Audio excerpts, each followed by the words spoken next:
We're going to go over a couple of stretches in regards to the upper back. Well, a couple bits of information. One strategic stretch specific for the shoulders, upper back. If you're somebody, you're having a lot of issues with tightness, restriction to the shoulders, upper back, and you're wondering, well, what can I do for myself to help get ahead of that? Bridget here is going to run us through one specific stretch that you can do for yourself for those shoulders, upper back. You're going to need to find a pole, grab it, two hands, hold on to it, step back appropriately so that you can keep your legs decently straight, and you just hinge from the hips and you sink that rib cage towards the floor. Now as your rib cage is dropping down towards the floor, it's pulling those shoulders back and it's stretching this upper back quite nice. And she's feeling a really, really good stretch all through this upper back and shoulders. That's going to be a great thing to offset a lot of this desk work, office work, and things of that nature. So that's one thing that you can certainly be doing for yourself. If it causes you any sharp pain, stop it, let me know right away, and we'll work through it.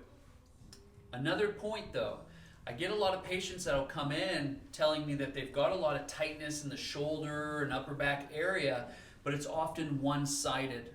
Sometimes it can be caused from both, and there's no apparent injury. Now, if you grab something and the dog goes taking off on the leash and it rips your arm back, well, we've got some things that have gotten injured and tore up. But if you're noticing these things with no apparent reason, what's fun about the human body is that sometimes the source of the problem can be a long ways from where we actually feel the problem. And so what can happen with the human body, turn around, face the other way, thanks Bridge. We can have tightness of the shoulders and upper back that is actually stemming from the opposite hip.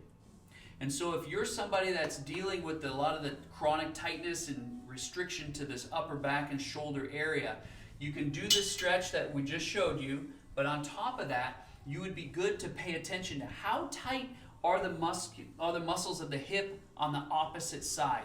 And you might find that, ooh, wow, those glutes of mine are really tight. Man, I should pay attention to that. Sit down, go through the hip and glute stretches that we've shown on previous videos. Because in loosening up that hip, you'll find that the muscle and fascia layers of the body allow for this to calm down way faster. So now you have two things that you can be doing and paying attention for yourself in regards to this upper back and shoulder area. Find a pole or a rod, something to be able to sink down and allow those shoulders to get stretched back.